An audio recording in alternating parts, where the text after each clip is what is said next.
What HBCU players made the FCS preseason All-American team? Preseason is important, and Fisk University holds their first gymnastics practice. Oh, yeah, it's locked on HBCU. Play my music. You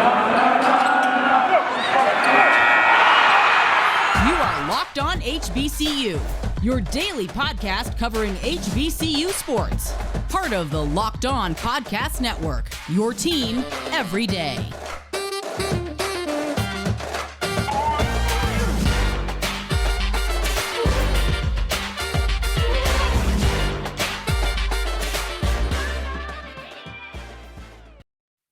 What's going on, family? Welcome back to another episode of the Locked On HBCU podcast, your number one daily one-stop shop for everything HBCU athletics, Monday through Friday, part of the Locked On Podcast Network, your team every day. And I, of course, am Darian Gray, a.k.a. the Mouth of the South, Texas Southern alum and former TSU Herald Sports editor. Thank you for going on this journey with me, making Locked On HBCU your first listen of the day.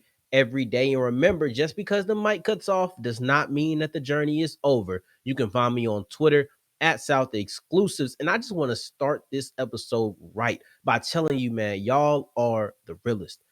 I put out this video about James Houston a week ago. At the time recording this, we're at 5.7K. That's y'all. That is y'all right there. I appreciate it. And to my Detroit fans who are still here, who found me from that video and decided to continue with this journey, I appreciate it. Hopefully James Houston is balling in the preseason and I get to talk about him some more, right? But I do truly appreciate you guys for helping reach this. This is my highest viewed video the whole time we've been on YouTube. And y'all got that done in a week. So, you know, like Nori say on Drink Champs, man, let's clap it up, man, because y'all did that. I appreciate it. Now I want to continue giving you content like this, where we talk about the HBCU players who made it to the FCS All-American preseason team. Now, we talked about Travis Hunter on yesterday's episode, making it as the third teamer, but he wasn't the only, by far was not the only player to make it who was an HBCU prospect. I want to kick it off with Jah'Marae Sheread, and he is a player who isn't the biggest name, but he was the best punt returner in the SWAC last year. And he's projected to be the best punt returner in the nation this year.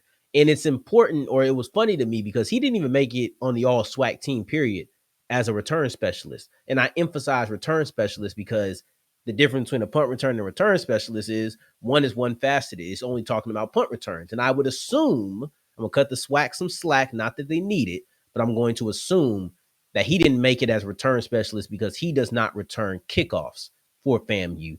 That honor goes to Xavier Smith. At least it did last year, and I would probably assume that it'll probably be more of the same this year. But that's probably why he didn't make it, because they just grouped those together, right? But he is the first team All-American punt returner in the FCS, according to STATS Perform. This is the STATS Perform preseason FCS All-American team. Then you have his teammate, Isaiah Land, who is designated as a linebacker, and we'll come back to why that's important in a little bit. But Isaiah Land, he was playing well last year, got the Buck Buchanan Award. He was probably the only sure thing.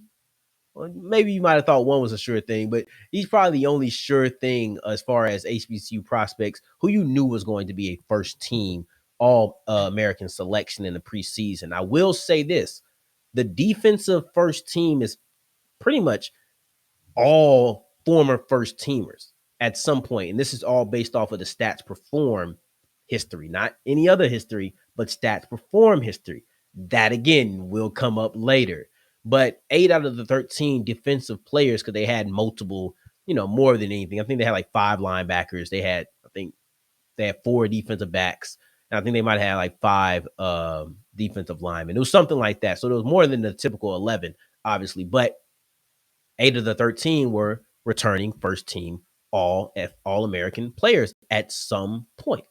So that just makes sense. Now let's get into Isaiah or Jordan Lewis, who is another Buck Buchanan Award winner, in addition to Isaiah Land. And Lewis is listed as a defensive end. Now, this is only because I'm only mentioning this because they won't be competing against each other for an All-American spot or an All-SWAC spot, because it's the same in the SWAC. They will be competing for a Buck Buchanan Award. And to me, they play the same position. So you're going to be able to compare their stats and say, this is what one did, this is what another did. It's not going to be, okay, do I value 100 tackles over 15 sacks? It won't be that. They'll have the same stats that are important because they're both edge players. Land might be considered a linebacker. Lewis might be considered a defensive lineman. They are both edge players in my book. And I can't wait to sit down with Gerald Huggins and actually talk about the difference and the comparison between the two of them.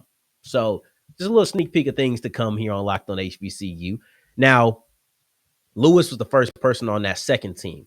Only Land and Sheread were first team All-Americans on this list. Now, as the second team goes, you got Kemari Averett.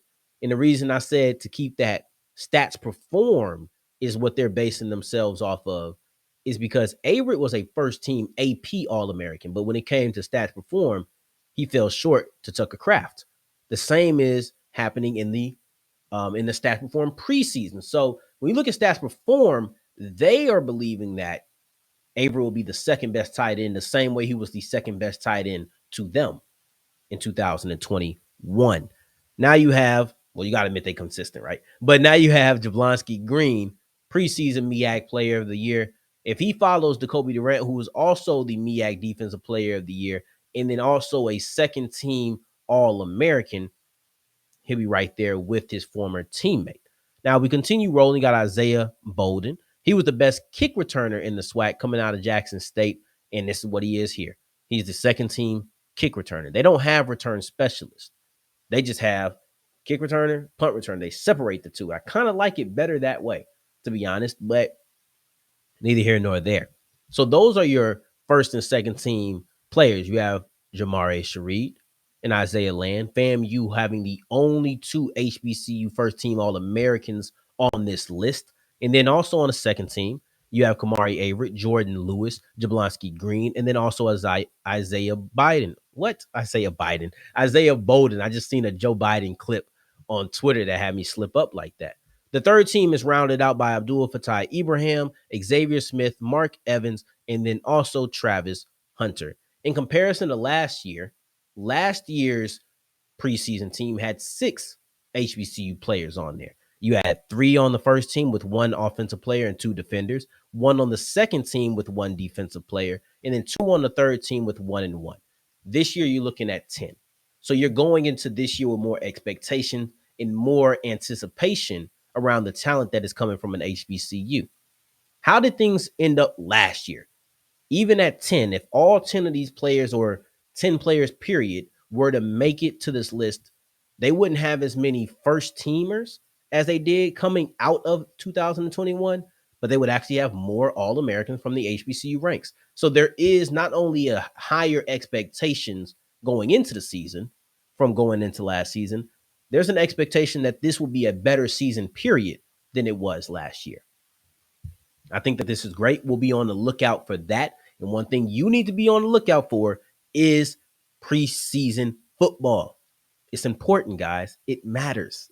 And I'm going to tell you exactly why you need to make sure that you are dialed into preseason football. But before we get into that, let me tell you about BetOnline. See, what preseason means, the season is around the corner. It's about time to play some football. It's about time to hear Sunday night football, Monday night football, Thursday night football. They have really revitalized and turned things around with Thursday night football this year. It's going to look completely different. And I will be tuned in every game an hour early.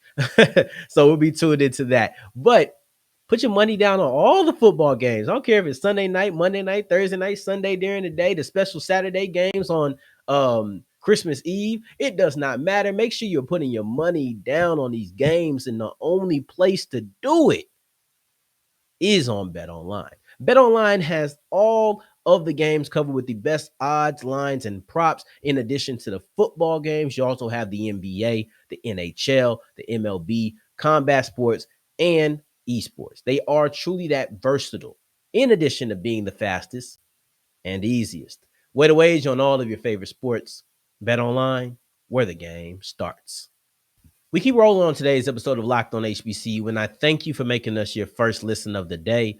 Every day, I truly do appreciate it. And today's word of the day is riposte, meaning a quick and clever retort, not repost, as in retweeting. Not none of that. It's riposte, right? So we'll make sure we get that out of here. But I came with a simple PSA. In the middle of the show, I need a PSA. Preseason football is important. Preseason football matters. I'll say it again because I don't think y'all heard me. Preseason football is important, and preseason football matters. Okay? Now listen to me. I've been told that those things weren't true my whole life, but I love football. And I'm here to persuade you to at least see the value in it. You ain't got to love it like me. I'm not asking you to love preseason football. I am asking you to appreciate it, and I'm hoping to persuade you in that. See, I feel like a lot of people who love sports, whatever their sport is, they got a hill they'll die on. Now, this isn't the hill I'll die on if we're only going with one. But this is one of the hills I'll die on if I can have a couple of them.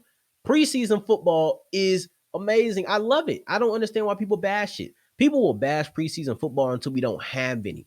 And it's all because the games don't go on the record. You don't get to see the starters. But that's not where the value lies in preseason football. And for you specifically, this watcher, the listener, that's really not where the value lies. See, we're talking about the HBCU prospects, players. They're not prospects anymore. They're players on a roster. You'll get to see them here. This is probably the surefire way to actually get to watch them play football. I got my eyes on a couple of them. I don't know how many going to play. I do know they're going to play in the preseason. And this is a problem. How many times, and this can't be me, so how many times have you been waiting to hear about a specific player in camp? After each day in camp, you go type them in, right? For me, it used to be Traquan Smith back in the day with the Saints. I type it in, Traquan Smith. How did Traquan Smith look in practice today? If they didn't say anything about Traquan Smith, then I didn't know what happened with Traquan Smith. And you can't cover everybody. So sometimes you just don't know. Take that devastation out. Watch the game for yourself. Here's the thing. After a game, they're going to write up and tell you how it went. But everybody cannot get covered. Everybody can't get talked about. But who can get talked about are the standouts. Just because your player had a good game doesn't mean they'll be a standout. All standouts are good games, but not all good games are standouts. So you could just sit here and be like, oh man, he wasn't a standout. He wasn't doing that good. No, he really was. It just wasn't enough characters in the article to talk about him. It's like that. Take that out of your hands. Don't have to worry about if another media conglomerate is going to cover them. Listen, with these games, it's a crapshoot. I might not be able to watch all these games because they're not all shown live. Some of them shown at weird hours. I might not be able to get to them. I'll try to, if I hear about them being standouts, I'll try to find a way to get it, but I might not be able to catch every single game. That's just how it goes. And even then, it might not be a standout performance. It might not be a performance I think that I should come on and dedicate a segment to. It might just be okay, but that's good, right? There's room between terrible and great. A lot of times performances are going to live within that. See, the value in preseason football is the fact that you might not be watching the starters, but you're watching some hungry competitors. You're watching some players who they don't know if they're going to make the roster. You're watching some players who don't know where they really stand within the roster.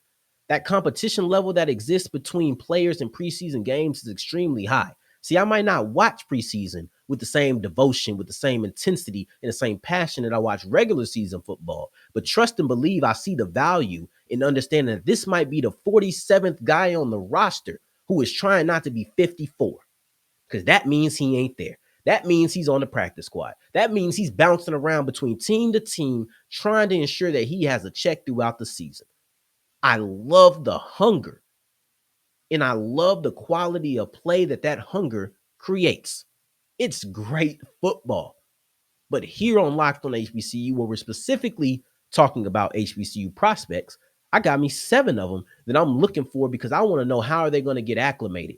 Are they just camp bodies? Are you doing this in camp, but when people are actually coming at you, people who are guarding you but don't guard you on a daily basis are clamping you up? What is it going to be? I'm talking to Decobie Durant, Joshua Williams, James Houston, Deshaun Dixon, Markquese Bell, Shemar Bridges, Ja'Tyre Carter. I want to know, what do you look like in real game action?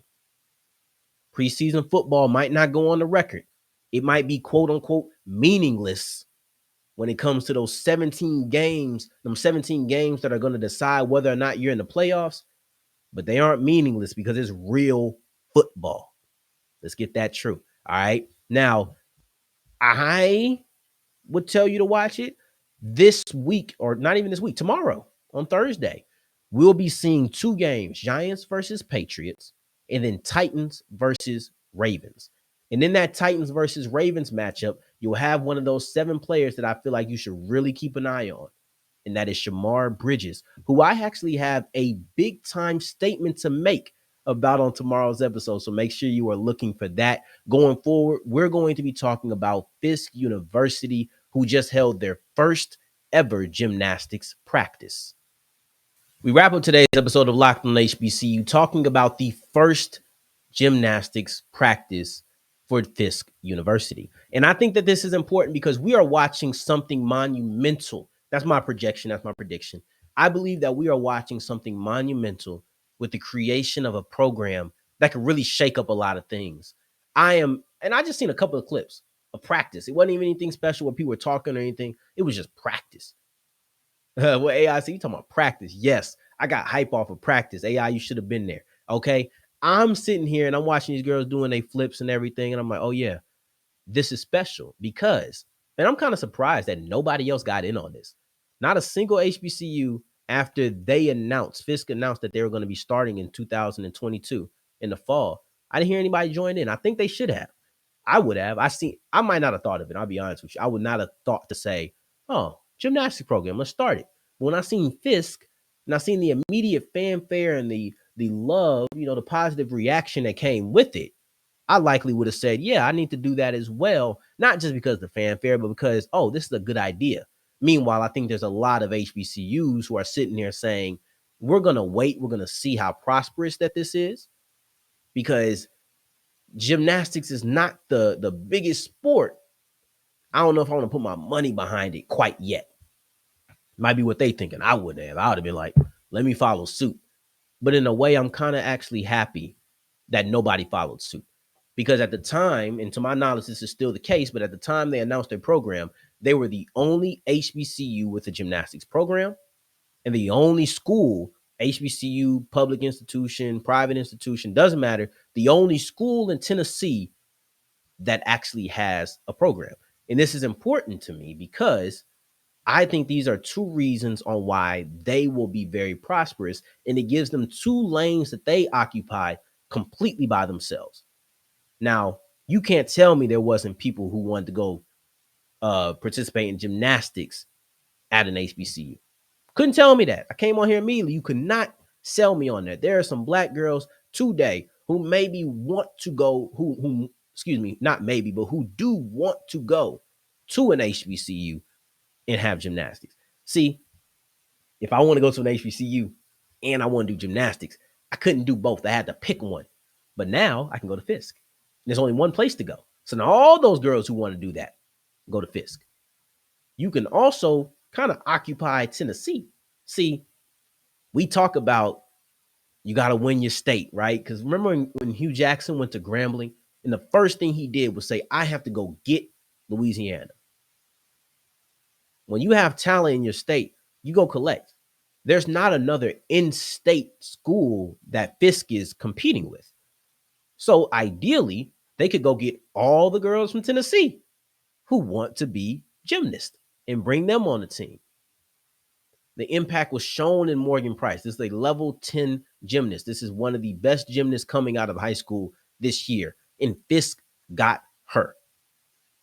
They didn't even have an event. They didn't have anything on their record. They had nothing to show. They didn't even have a real proof of concept. And they still were able to recruit an athlete of her caliber. Imagine what they do when they actually get into these events, when they actually have some experience under their belt. This is great. I absolutely love it. See, to me, it's just such a fun sport to watch. I don't know the intricacies. I can't tell you the ins and I can tell you what looked good. I like it. I sit there and I watch them. Oh yeah, this is fun to watch. I can't sit down and break down the crispness and lands, and who knows, maybe as the season goes on, they'll force me to learn some of that. But to me right now, I'm at the point where if it's on, I'm watching. It's extremely fun to watch. See, as a kid, as a youth, I had gotten to parkour, not actually doing it, but I enjoyed to watch it. And I hope this isn't disrespectful to the gymnastics community, but to me, this was like street gymnastics. This was gymnastics in everyday life. No matter where you were, you was doing these flips, these aerial displays of just athleticism. It was very reminiscent of what they did. See, now, when I call it street gymnastics, don't hit me with one number post like, but it's not gymnastics. It's not. I'm not trying to say it is. The poise and the grace that comes with traditional gymnastics is one that I have the utmost respect for. It's amazing. For them to be able to do everything that they do and land as if they just jumped in the air 5 inches. It's beautiful. I can't take away the strength that I know that it takes to do some of these things that they're doing. It's ridiculous. The absolute air that they get. I'm sitting here just in amazement watching. Even watching this clip of the practices, I'm sitting here like, oh yeah, I'm ready for this season. I hope that they have an event in Texas. I need to go look to see if they have a schedule. If they have an event close enough to me, I might have to go ahead and make that drive and get out there because I am excited for what this event could be. The only HBCU, the only school in Texas that has a gymnastics program, and it's Fisk University. The answer to both of those. Who's the only HBCU with a gymnastics program? Fisk. Who's the only school in Tennessee with a gymnastics program? Fisk. You occupy both of those lanes by yourself. I could really see them being a vacuum for talent. Listen, there might not be any other HBCUs on it yet, but give it a couple of years, they'll be behind the curve, and Fisk will be a powerhouse, and they'll be one of the ones who just stand above. I genuinely believe that we are watching something monumental. We might be watching the start of a big boom in HBCU gymnastics, and it starts in Tennessee with Fisk University. I appreciate y'all for making us your first listen of the day and checking out these monologues and these speeches about this. I love y'all, man. Y'all are the realest. I appreciate you again. 5.7K in a week. Who knows, by the time this video drops in the morning, it might be at 5.8, 5.9, might even be at 6K. I don't know. Either way, I am grateful and deeply appreciative of all of you.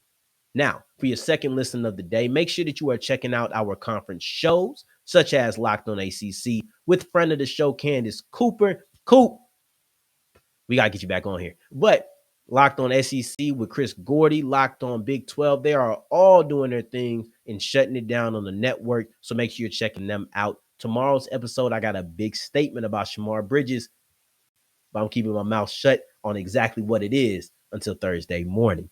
In the meantime, in between time, if you're looking for me, you can find me on Twitter at South Exclusives. Until the next time they'll hear each other, family. Take care. Stay blessed. Peace.